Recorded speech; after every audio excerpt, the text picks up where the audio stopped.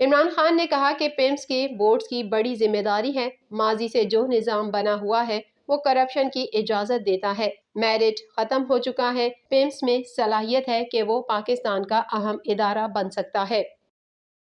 عمران خان نے قوم اور بلوچستان کے عوام کو مبارکباد دی، ٹویٹ کیا 10 سال کے مذاکرات اور قانونی جنگ کے بعد یہ معاہدہ طے پایا اور 11 ارب ڈالر جرمانے سے بچ گئے، منصوبے سے بلوچستان میں 8,000 نئی نوکریاں پیدا ہوں گی۔ اس حوالے سے مزید جانتے ہیں۔ عمران خان نے قوم اور بلوچستان کے عوام کو مبارکباد دی، ٹویٹ کیا 10 سال کے مذاکرات اور قانونی جنگ کے بعد یہ معاہدہ طے پایا اور 11 ارب ڈالر جرمانے سے بچ گئے، منصوبے سے بلوچستان میں 8,000 نئی نوکریاں پیدا ہوں گی۔ انہوں نے مزید کہا کہ اس سے ہمارے قدموں میں بیڑیوں کی مانند چمٹے قرض سے نجات ملے گی اور پاکستان ترقی اور خوشحالی کے ایک نئے دور میں داخل ہوگا۔ وزیر اعظم کا کہنا تھا کہ ریکوڈک کے نئے معاہدے سے پاکستان میں تاریخ کی سب سے بڑی سرمایہ کاری آئے گی، جس کا اصل فائدہ بلوچستان کو ہوگا۔ وزیر خزانہ شوکت طرین نے حماد اظہر اور وزیر اعلیٰ بلوچستان کے ہمراہ معاہدے کی تفصیلات بتا دیں، کہا ریکوڈک معاہدے پر 25% حصہ بلوچستان کا ہوگا۔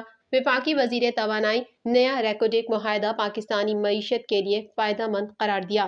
حماد اظہر کا کہنا تھا کہ بلوچستان حکومت اور امریکی کمپنی بیرک کے درمیان معاہدے پر گزشتہ روز دستخط ہوئے تھے، جس کے تحت ملک میں 10 ارب ڈالر کی سرمایہ کاری ہوگی اور بلوچستان میں خوشحالی کی نئی راہیں کھلیں گی۔ ریکوڈک بلوچستان کے ضلع چاقی کا ایک چھوٹا سا قصبہ ہے جو سونے اور تانبے کے وسیع ذخائر کی وجہ سے مشہور ہے اور خیال کیا جاتا ہے کہ اس میں سونے کا دنیا کا 5واں بڑا ذخیرہ موجود ہے۔ معاہدے کے تحت 50% بیرک اور 50% پاکستان اسٹیک ہولڈرز ہوں گے۔ اس معاہدے میں پاکستان پر لگائے گئے 11 بلین ڈالر کا جرمانہ بھی ختم ہو جائے گا۔ عمران خان کا کہنا تھا کہ ریکوڈک ممکنہ طور پر دنیا میں سونے اور تانبے کی سب سے بڑی کان ہوگی اور یہ ہمیں اپاہج کر دینے والے قرضوں سے آزاد کرائے گا اور ترقی و خوشحالی کے نئے دور کا آغاز ہوگا۔ حکومت نے آرٹیکل 63A کی تشریح کے لیے صدارتی ریفرنس سپریم کورٹ میں دائر کر دیا۔ ریفرنس میں آرٹیکل 186 کے تحت 4 بنیادی سوالات پر رہنمائی مانگی گئی ہے۔ مزید جانتے ہیں اس رپورٹ میں۔ حکومت نے آرٹیکل 63A کی تشریح کے لیے صدارتی ریفرنس سپریم کورٹ میں دائر کر دیا۔ صدارتی ریفرنس اور سندھ ہاؤس پر حملے سے متعلق کیس میں نون لیگ نے ایڈوکیٹ مختوم علی خان کی خدمات حاصل کر لیں، جبکہ پیپلز پارٹی کے فاروق ایچ نائک اور JUI کی طرف سے کامران مرتضیٰ پیش ہوں گے۔ ریفرنس میں صدر نے آرٹیکل 186 کے تحت 4 بنیادی سوالات پر رہنمائی مانگی ہے۔ ریفرنس میں سوال کیا گیا ہے کہ کیا پارٹی سے خیانت والے رکن کی سزا صرف D سیٹ ہونا ہے؟ کیا پارٹی سے خیانت پر آئندہ انتخابات میں حصہ لینے سے روکا ہے یا نہیں؟ صدارتی ریفرنس میں سوال کیا گیا کہ کیا آرٹیکل 63A کے تحت ممنوعہ غیر اخلاقی عمل پر رکن تاحیات نااہل ہوں گے؟ کیا پارٹی پالیسی کے خلاف دیا گیا ووٹ گنتی میں شمار ہو سکتا ہے؟ ریفرنس میں رائے مانگی گئی ہے کہ آرٹیکل 63A کے تحت D سیٹ رکن کی نااہلی تاحیات بنتی ہے۔ فریم ورک کے اندر انحراف کرنے والے سے متعلق کون سے اقدامات کیے جا سکتے ہیں؟ وزیر اعظم نے کہا کہ میرے جو MNAs غلطی کر بیٹھے ہیں انہیں معاف کر دوں گا، آپ واپس آ جائیں۔ میں تو پارٹی میں باپ کی طرح ہوں، باپ بچوں کی غلطیاں معاف کر دیتا ہے۔ اس حوالے سے مزید جانتے ہیں۔ وزیر اعظم عمران خان نے کہا کہ منحرف MNE سے کہتا ہوں کہ اپنے بچوں کی خاطر یہ غلطی نہ کرنا۔ ضمیر فروشوں کا شادیوں میں جانا مشکل ہو جائے گا، کوئی آپ کے بچوں سے شادیاں نہیں کرے گا۔ وزیر اعظم نے جلسہ عام سے خطاب کرتے ہوئے کہا، سب سے پہلے میں اللہ کو جواب دہ ہوں، مجھے اپنی آخرت کی فکر ہے۔ عوام کا پیسہ چوری کر کے حکومت بچانے سے بہتر ہے میری حکومت چلی جائے۔ ضمیر کا سودا کر کے رشوت دینی ہے تو ایسی حکومت پر لعنت بھیجتا ہوں۔ وزیر اعظم نے کہا کہ ایک طرف پاکستان کے بڑے بڑے ڈاکو اکٹھے ہو گئے ہیں، دوسری طرف وہ لوگ ہیں جنہوں نے 25 سال ڈاکوؤں کے خلاف جدوجہد کی۔ یاد رکھیں کہ ضمیر فروش اور لوٹے میں فرق ہوتا ہے۔ لوٹا اقتدار کی طرف جاتا ہے اور ضمیر فروش اپنا اور ملک کا سودا کرتا ہے۔ اس وقت یہ لوٹے نہیں ہو رہے ہیں، یہ اپنے ضمیر کا سودا کر رہے ہیں۔ وزیر اعظم کا کہنا تھا کہ ڈاکوؤں نے چوری کے پیسے سے ہمارے ارکان قومی اسمبلی کی قیمت لگائی ہے۔ سندھ ہاؤس میں پیسے دے کر جمہوریت کا جنازہ نکالا جا رہا ہے۔ عدلیہ اور الیکشن کمیشن ضمیر فروشوں کو دیکھ رہی ہے۔ ساری قوم کے سامنے ضمیروں کا سودا ہو رہا ہے اور اسے جمہوریت کا نام دیا جا رہا ہے۔ درگئی کے عوام کو مخاطب کرتے ہوئے وزیر اعظم نے کہا کہ قوموں کی زندگی میں کبھی کبھی فیصلہ کن وقت آتا ہے۔ وہ وقت آ گیا ہے جب ہمیں فیصلہ کرنا ہے کہ کس طرف کھڑا ہونا ہے۔ اللہ تعالیٰ نے ہمیں نیوٹرل ہونے کا نہیں کہا۔ اللہ تعالیٰ نے حکم دیا ہے کہ اچھائی کا ساتھ دو اور برائی کے خلاف ہو۔ وزیر اعظم کا کہنا تھا کہ نون لیگ نے آصف زرداری کو 2 بار جیل میں ڈالا۔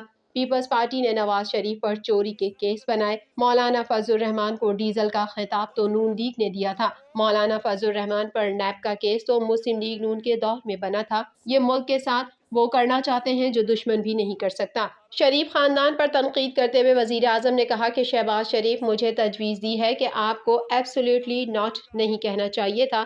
شہباز شریف کہتے ہیں کہ یورپی یونین پر تنقید نہیں کرنی چاہیے تھی۔ امریکہ نے مجھ سے پوچھا تھا کہ افغانستان کے خلاف پاکستان اڈے دے گا، اس پر ایبسلیوٹلی ناٹ کہا تھا۔ کہ عمران خان آپ کو ایبسلیوٹلی ناٹ نہیں کہنا چاہیے تھا۔ اس کے بیٹے نے بھی یہ تجویز دی ہے اور پھر اس نے کہا ہے، درگئی میں نوجوانوں بے شرمی کی انتہا دیکھو، کہتا ہے کہ یورپین یونین کے ایمبیسڈرز نے ان کی آپ کو تنقید نہیں کرنی چاہیے تھی۔ جہانگیر ترین سے اون چودھری کا ٹیلی فونک رابطہ ہوا، جس میں اون چودھری نے جہانگیر ترین سے ان کی خیریت دریافت کی۔ پرویز خٹک کے رابطے اور ملاقات کے حوالے سے بھی آگاہ کیا۔ مزید تفصیلات اس رپورٹ میں۔ تفصیلات کے مطابق پی ٹی آئی کے ناراض رہنما جہانگیر ترین سے اون چودھری کا ٹیلی فونک رابطہ ہوا، جس میں اون چودھری نے جہانگیر ترین سے ان کی خیریت دریافت کی۔